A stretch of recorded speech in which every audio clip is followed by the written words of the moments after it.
Oke teman-teman, jadi pada video kali ini saya bakalan membahas soal struktur project Unity. Nah, jadi video ini dibuat pada tanggal 2 Agustus 2025 karena itu jam 9 malam. Nah, jadi buat video ini saya bakal membahas soal struktur project Unity. Nah, jadi pada project Unity ini pertama-tama yang bakalan saya jelaskan tuh ada di sini merupakan file env dari Unity. Nah, di sini yang harus digaris bawah itu yang ada di sini. Nah, ini merupakan settingan dari database Unity. Nah, pada settingan default mungkin di project Unity yang teman-teman download dari GitHub saya itu ini masih berbentuk SQLite. Kalau misalkan teman-teman mau ubah menjadi MySQL tuh seperti ini. Ini ubah menjadi MySQL DB connectionnya, dan yang ini yang bawah ini kan sebelumnya masih non aktif seperti ini. Nah, ini aktifkan. Nah, buat DB passwordnya ini tergantung device yang teman-teman miliki. Kalau misalkan bawaan Windows itu ininya pasti kosong. Nah, seperti ini, jadi kosongkan saja. Karena di sini saya menggunakan Linux, jadi database itu memiliki password. Nah, jadi tambahkan saja passwordnya, atau misalkan teman-teman yang mengcustom password sendiri tinggal masukkan passwordnya atau juga username-nya. Nah, seperti itu. Lalu ini ya settingan database-nya, teman-teman itu harus membuat secara manual database-nya seperti ini. Nah, jadi agar dapat menjalankan migration di database MySQL itu teman-teman tuh harus membuat database-nya secara manual. Nah, seperti ini. Karena saya sudah, jadi ini bisa menjalankan database migrasi.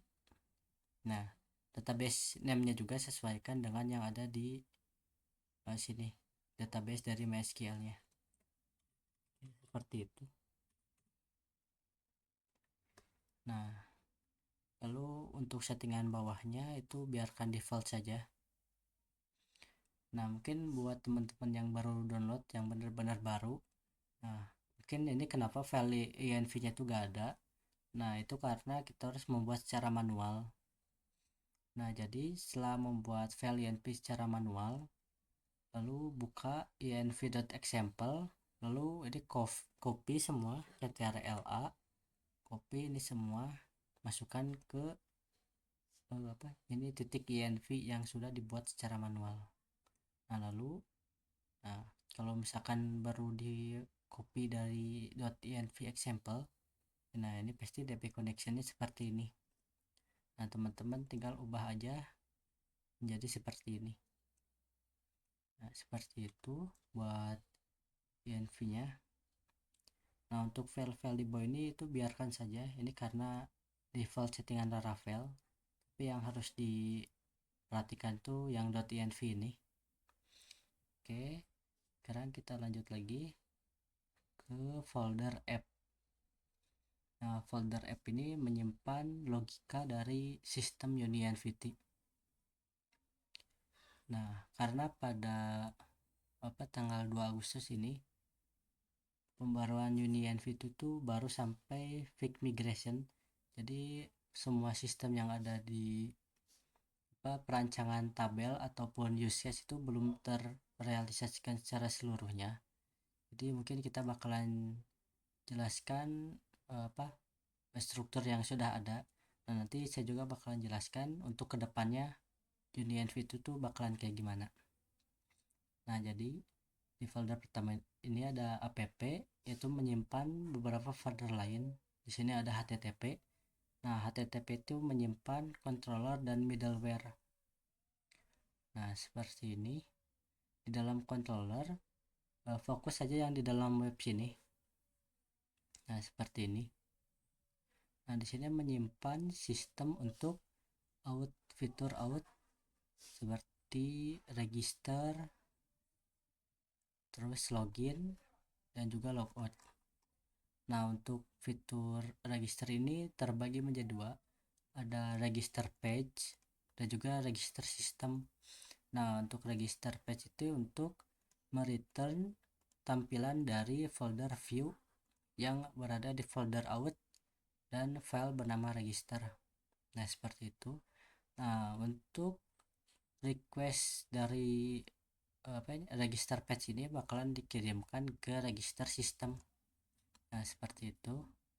Lalu akan diproses seperti ini. Ini untuk validasi data, langsung mengenkripsi password, langsung memasukkan ke database, dan ini redirect ke tampilan mana. Nah, ini karena /login, jadi setelah register sistem berhasil, maka user akan melihat tampilan login. Nah, seperti itu. Lalu yang ke bawahnya juga sama. Jadi patokannya, kalau misalkan teman-teman mau buat fitur pada UniNVT ini, misalkan membuat fitur kelola aset. Nah, kelola aset itu pasti ada kelola aset tampilan dan kelola aset sistem. Nah, kita tinggal teman-teman buat fitur kelola aset page atau manage asset page dan manage asset system. Nah, cuman kayaknya kalau di kelola aset itu bakal ada tambah, ubah sama delete. Nah, mungkin jadinya nanti seperti ini. Manage manage asset add manage asset add page sama manage asset add system. Nah, sama juga sama manage asset update page sama manage asset update system. Nah, jadi page ini buat front end-nya, sistem itu buat back end-nya. Nah, seperti itu. Lalu ini yang loginnya dan ini logoutnya. Nah, kenapa nih logout itu gak ada sistem, gak ada page? Karena tampilan dari logout itu cuma berupa tombol doang.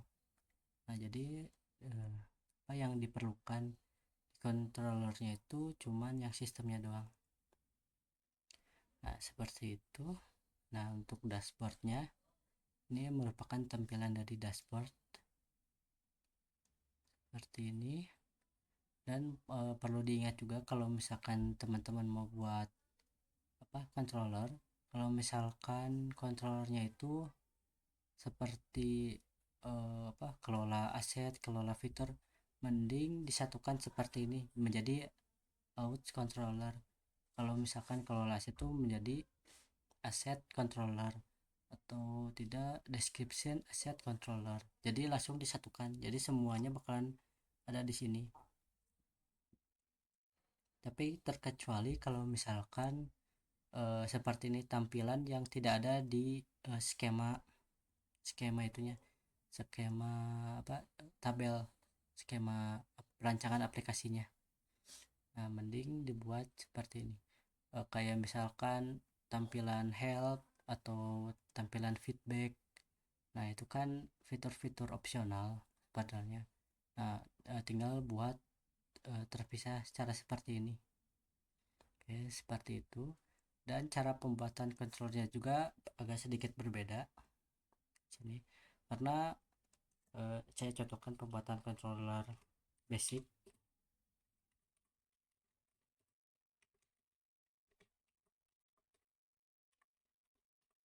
Nah, seperti ini my controller.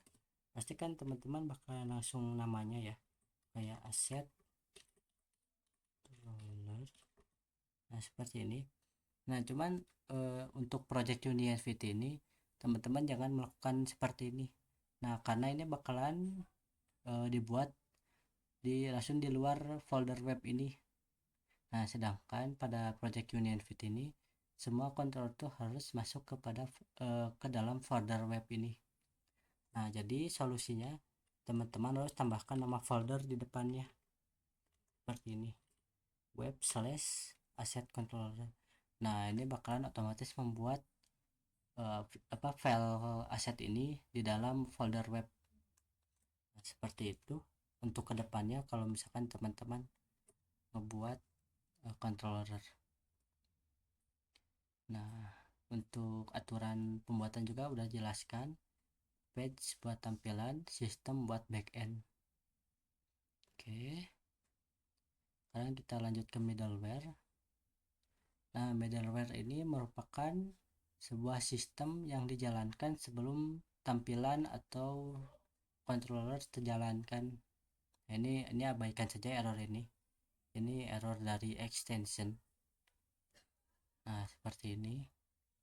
Jadi kalau misalkan teman-teman mau ngebuat sebuah sistem yang ngecek sesuatu sebelum tampilan ditampilkan, teman-teman harus pakai middleware.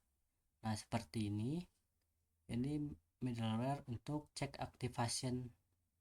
Nah, kan pada perancangan UniNVT ada fitur untuk aktivasi user. Nah, kalau misalkan user yang belum teraktivasi akan apa ter terhalangi aksesnya oleh middleware ini. Nah, seperti ini. Jadi ini ngecek apakah user teraktivasi atau tidak. Nah, jika misalkan user terdeteksi tidak teraktivasi, maka user akan langsung diarahkan ke tampilan forbidden. Nah, seperti itu. Dan jika ini tidak terpenuhi, itu yang berarti user sudah diaktifasi, maka tampilan akan ditampilkan. Seperti misalkan user mengakses profil. Nah, profil ini akan tertampilkan jika user sudah teraktivasi. Nah, untuk ini middleware check role ini fungsinya untuk mendeteksi apakah role user valid atau tidak. Nah, seperti ini. Kalau misalkan role user itu tidak valid atau belum ada, maka sistem akan langsung memberi pesan bahwa user tidak memiliki role seperti ini. Nah, dan jika suatu tampilan itu memerlukan role khusus untuk mengaksesnya, seperti hanya bisa diakses oleh Sapras atau hanya bisa diakses oleh peminjam. Nah, ini sistem ini bertugas untuk melakukan pengecekan pada fitur tersebut. Nah, jadi jika role tidak sesuai dengan apa di sini tinggal diisi. Nah, maka sistem akan menampilkan pesan akses denied. Nah, seperti ini. Dan jika semua ini sudah terlewati, maka user akan langsung tertampilkan bukan user tertampilkan tapi sistem akan menampilkan tujuan user. Nah, seperti itu. Nah, kesini ada yang ini kayaknya ini salah ini, karena dulu tuh sistem UniNVT itu ceritanya tuh mau dipakai level, cuman karena udah tergantikan oleh role, jadi level ini sudah tidak diperlukan. Ini lupa saja, belum dihapus. Nah, seperti itu buat di controller. Nah, ini di middleware maksudnya. Nah, untuk file HTTP sudah tuntas. Nah, sekarang buat folder model. Nah, di folder model ini ada bukan beberapa, semua bukan. Kita ulangi lagi. Nah, folder model ini isinya itu merupakan semua data dari migrasi. Nah, data dari migrasi ini akan menjadi model. Nah, seperti ini. Fungsi model itu merupakan untuk mengatur dari relasi sistem ke database. Nah, seperti ini. Nah, mungkin buat teman-teman yang mau mengembangkan sistem ini gak usah mengkhawatirkan dari migrasi ini karena saya sudah setting semua migrasi ini buat cocok, bukan cocok, buat match pada program Laravel-nya nanti. Nah, seperti ini. Jadi fungsinya itu untuk merelasikan migrasi ke sistem Laravel. Nah, seperti ini. Nah, cuman beda cerita jika teman-teman ingin menambah model lagi atau misalkan menambah migrasi lagi. Mungkin teman-teman harus mengkonfigurasinya secara manual. Oke, seperti itu. Di sini itu tadi file model. Kalau misalkan yang ini provider ini service provider tuh gak usah terlalu dipedulikan. Nah untuk threads ini ada kaitannya dengan model. Misalkan kita buka di sini model aset. Nah di model aset ini tertera bahwa model aset ini menggunakan factory, soft delete, dan blamable.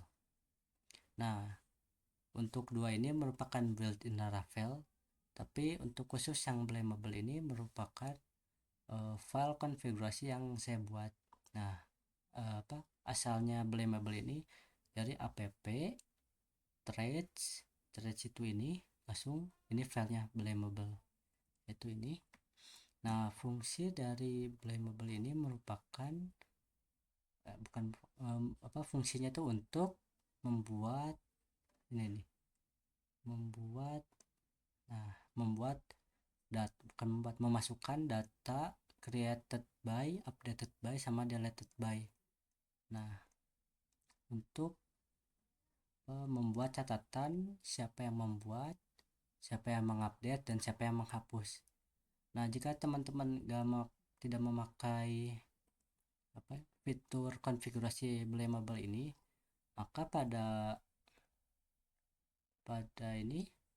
sistem di teman-teman itu otomatis harus memasukkan secara manual created add. Nah seperti ini. Jadi teman-teman tuh harus membuat created add-nya siapa, terus updated add-nya siapa, updated by juga ya, created by-nya siapa. Nah karena ini terlalu meribetkan, nah jadi saya membuat file konfigurasi blamable ini jadi supaya teman-teman tinggal masukin data yang utamanya aja. Nah untuk data seperti dibuat oleh siapa, diupdate oleh siapa, dihapus oleh siapa itu udah terhandle oleh blamable. Nah syaratnya untuk memakai blamable itu teman-teman harus memasukkannya pada model. Nah model blamable ini model misalkan model aset, masukkan use blamable. Nah seperti ini. Nah jangan lupa panggil juga ini filenya. Nah seperti itu. Nah jadi semua model itu memiliki blamable biar langsung otomatis. Nah seperti itu mungkin buat penjelasan thread. Nah untuk view ini merupakan konfigurasi dari komponen. Ini biasanya bawaan dari Laravel, jadi gak usah diotak-atik atau dipedulikan, kecuali kalau teman-teman tuh mau mengkonfigurasi komponen secara manual. Nah untuk folder app itu sudah selesai. So kita masuk ke folder selanjutnya, yaitu database. Nah di database ini terdapat 3 folder, yaitu factories, migration, seeder. Nah selain itu juga ada 2 file ini. Yang pertama git ignore ini untuk bawaan git, jadi gak usah diotak-atik. Dan ini database SQLite. Nah kalau misalkan teman-teman menggunakan konfigurasi SQLite di env nya, maka teman-teman harus menambahkan file database.sqlite di sini. Nah jika menggunakan MySQL itu tidak usah, asal teman-teman memiliki server MySQL nya. Nah, oke, kembali lagi ke database-nya. Jadi di sini ada factory. Factory ini itu untuk ngeset data dari seeder seperti template-nya. Template dari seeder. Seperti itu. Dan untuk migrasi ini untuk menyimpan skema dari database kita seperti tabel, struktur tabelnya. Ini disimpan di sini. Nah, ini karena migrasinya sudah selesai. Nah, migrasi ini diambil dari perancangan tabel di spreadsheetnya. Ini sudah terancang semua. Jadi teman-teman sudah tidak usah edit-edit lagi kecuali ada revisi atau tabel yang ingin ditambahkan. Nah, kalau misalkan teman-teman menambahkan migrasi, otomatis teman-teman harus mengkonfigurasi modelnya lagi. Nah, seperti itu. Nah, ini juga factory itu untuk template dari seeder.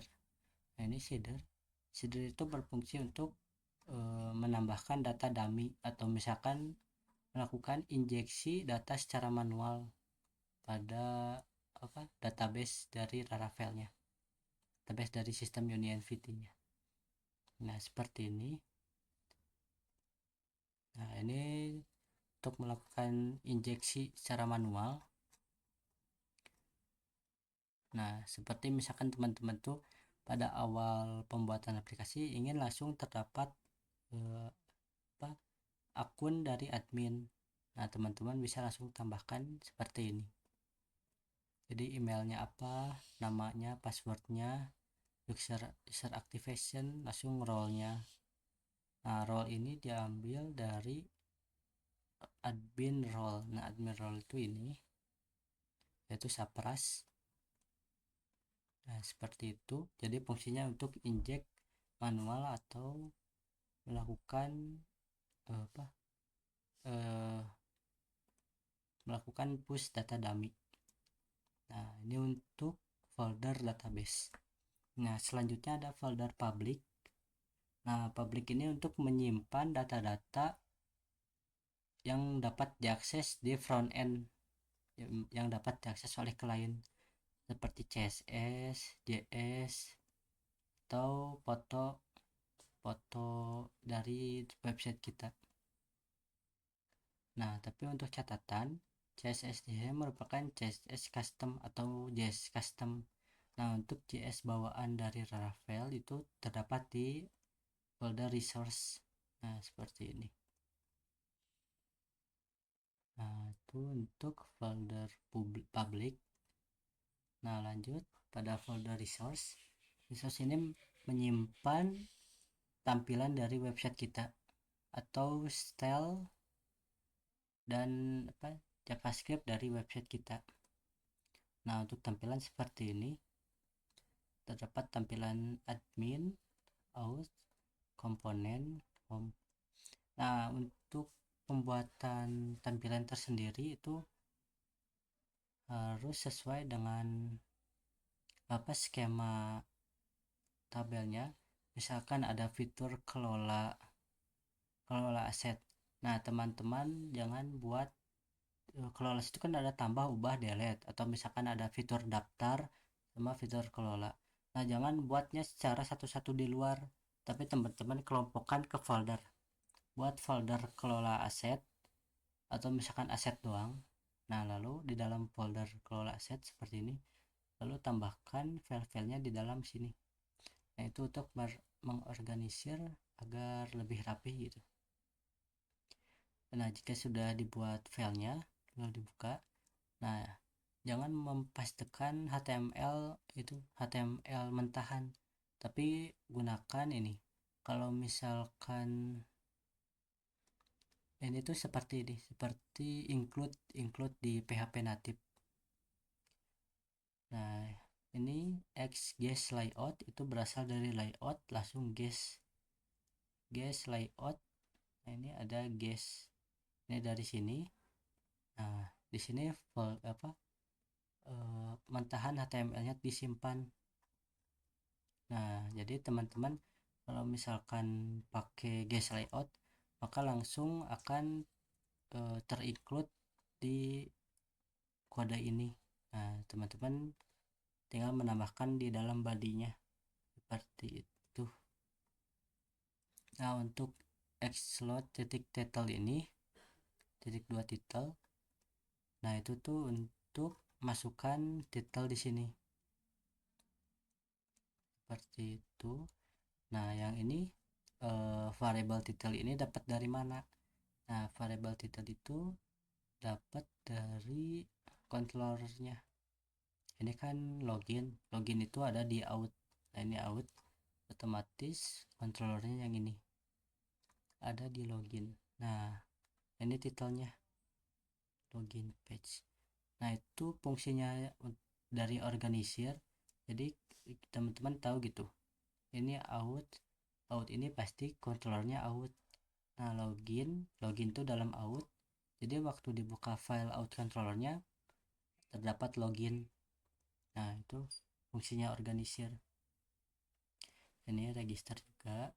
Nah ini xguest ini kalau misalkan usernya itu usernya yang ditampilkan, usernya ditampilkan, tapi tampilan yang ditampilkan ke user itu tampilan public atau tampilan yang usernya tidak login juga tidak apa-apa.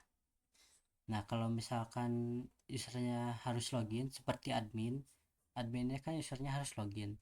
Nah itunya bukan x guest layout tapi x app layout. Nah, x app layout ini diambil dari sini. Nah kalau x app layout itu terdapat seperti sidebar lagi untuk melakukan navigasi. Nah seperti itu.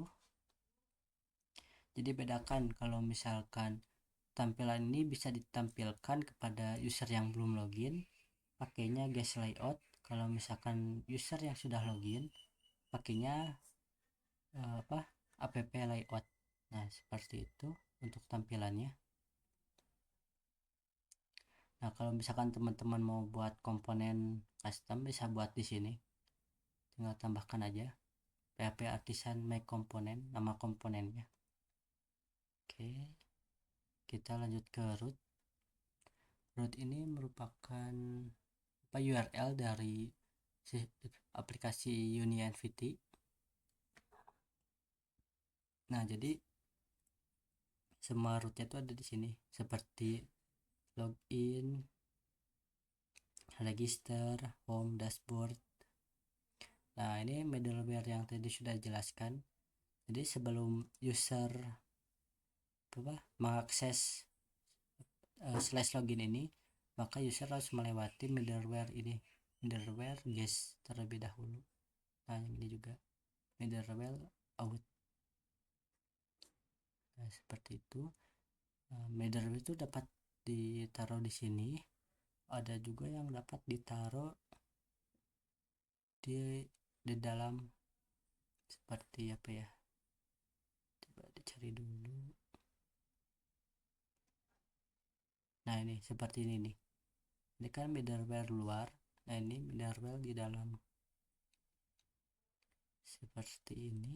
Langsung cek aktivasinya. Nah ini middleware juga bisa ditumpuk ya, bisa di chain ya, ada dua middleware juga bisa. Oke seperti ini.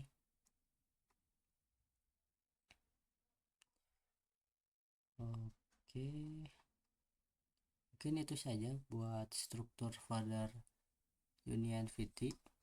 Mungkin agak ribet karena ini pembuatannya mengikuti standar yang cukup tinggi untuk pembuatan sistem. Jadi teman-teman beradaptasi aja. Nah mungkin segitu saja buat video kali ini ya. See you in the next video.